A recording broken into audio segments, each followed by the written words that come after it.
Assalamualaikum warahmatullahi wabarakatuh. Memang tidak dapat dipungkiri dalam suatu kehidupan pasti terdapat problematika. Satu di antaranya adalah rusaknya moral masyarakat.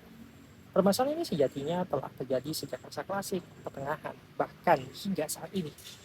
Betapa tidak, turun pelajar, bullying, perampokan, penyalahgunaan obat-obat narkotika, seks bebas, pelecehan seksual, pembunuhan, mutilasi, intoleransi, bahkan penyimpangan sangat akrab terjadi terutama pada generasi muda saat ini.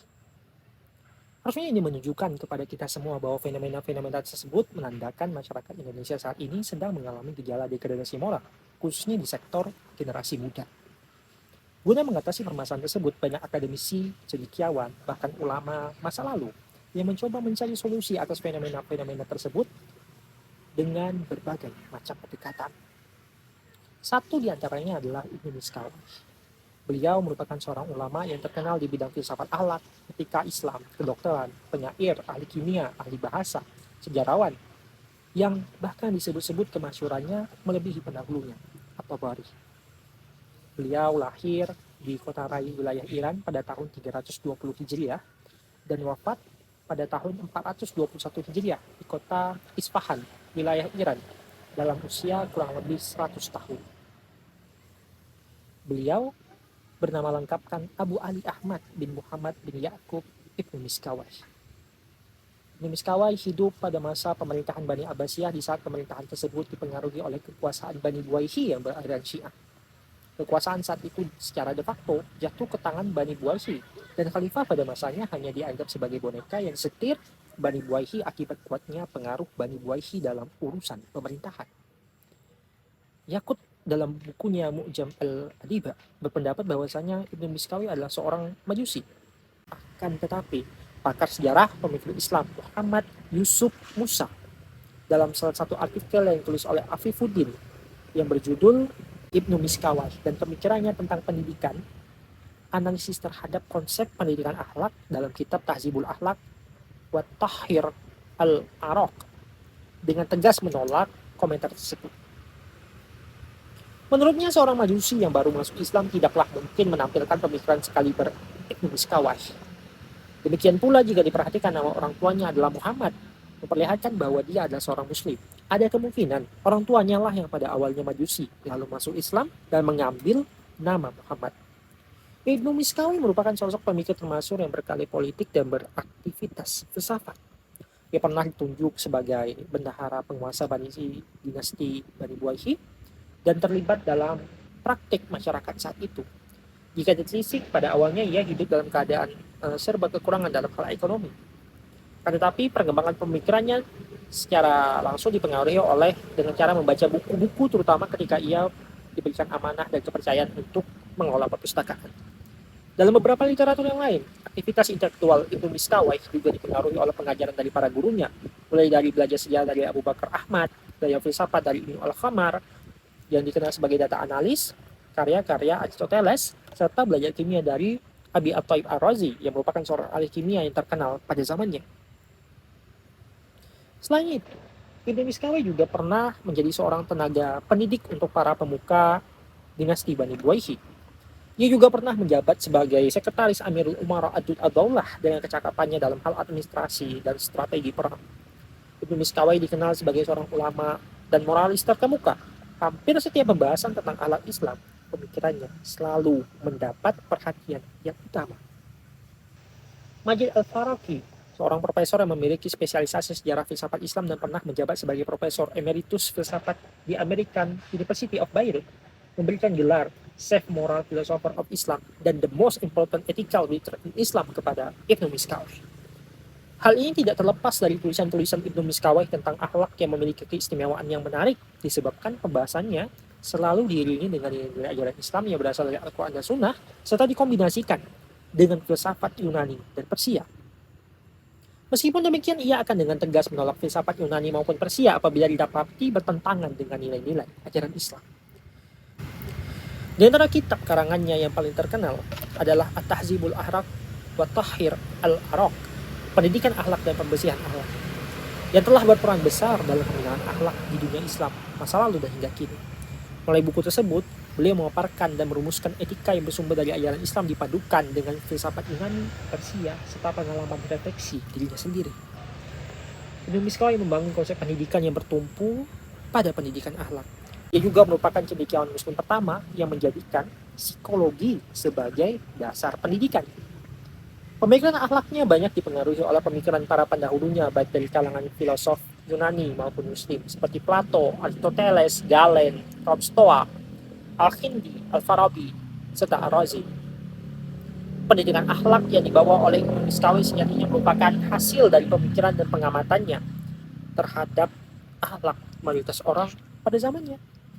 Ia menurutnya merupakan bencana yang besar bagi tatanan akhlak kala itu. Situasi masyarakat saat itu sangat memprihatinkan. Kehidupan lingkungan banyak diwarnai praktik-praktik perzinahan, perjudian, perkosaan, penganiayaan, dan lain sebagainya. Ia disebut sebagai moralis muslim terkemuka bukan tanpa sebab. Hampir seluruh karyanya didedikasikan untuk perbaikan akhlak.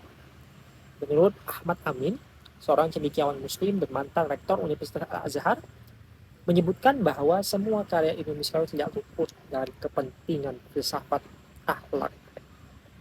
Maka tidak mengherankan ia dikenal sebagai seorang yang moralis. Pendidikan akhlak yang diusung oleh Ibnu Miskawi tidak dilakukan dengan hanya pengkondisian watak semata, namun juga lingkungan. Menurutnya, pendidikan etika dan moral adalah pendidikan utama bagi manusia, karena menurutnya manusia menjadi manusia karena etika.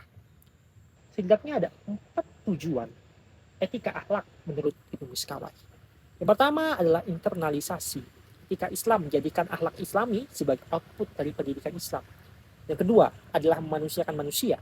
Yang ketiga adalah pengembangan masyarakat sosial dan mempersiapkan mereka untuk bergabung dalam komunitas masyarakat. Serta yang terakhir adalah internalisasi sikap malu dan menjaga diri dari perbuatan yang negatif. Visi pendidikan akhlak Ibnu Miskawai dalam Wasatiyah yakni pertengahan antara ekstrem kiri dan ekstrem kanan dengan didasari syariat akal sebagai tolak ukur. Pengkondisian misi dan demikian didukung dengan metode pendidikan akhlak yang menurut Ibnu Miskawi sangat relevan dengan pembentukan akhlak Islami. Keempat metode tersebut yakni yang pertama adalah keteladanan.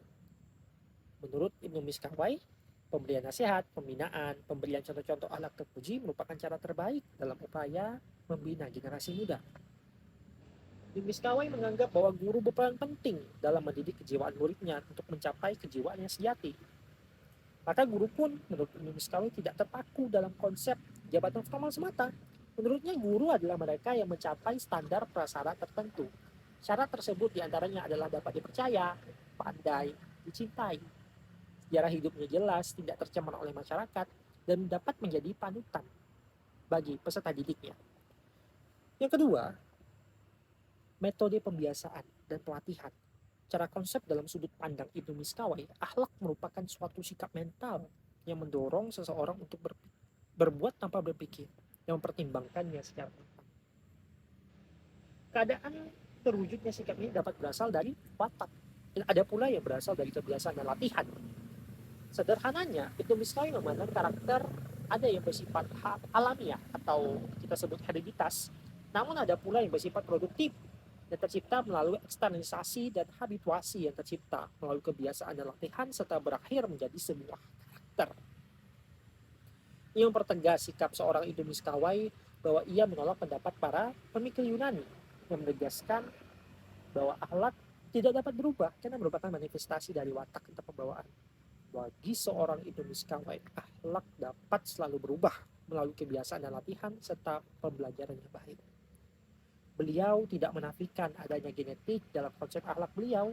Sebaliknya, menurutnya, genetik itu tidak bersifat mutlak. Beliau percaya bahwa karakter seseorang dapat dibentuk dengan bantuan aspek-aspek di luar individu.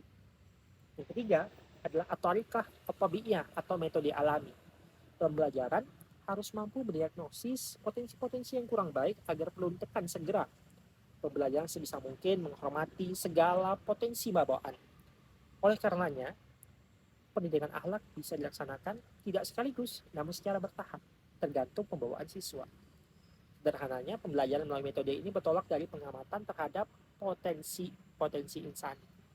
Metode ini serupa dengan pendidikan humanis yang menggunakan pendekatan pendidikan berfokus pada pengembangan potensi manusia secara holistik, mempertimbangkan kebutuhan psikologis, sosial, dan spiritual individu.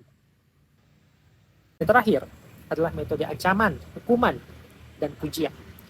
Dengan adanya ancaman dan hukuman, siswa menjadi tahu bahwa sebuah kesalahan tidak terjadi dan tidak boleh diulangi agar tidak menjadi suatu kebiasaan.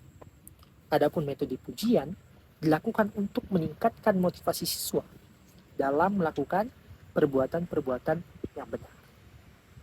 Demikianlah pemikiran singkat dan telah singkat atas pemberitaan Indonesia kawan. Semoga dapat memberikan insight baru kepada kita semua, khususnya para guru yang menurut Indonesia Sekolah berperan penting dalam pembentukan akhlak siswa. Saya Abdul Fikri, mahasiswa Ilmu Agama Islam Universitas Islam Indonesia. Berterima kasih atas segala atensinya. Wassalamualaikum warahmatullahi wabarakatuh.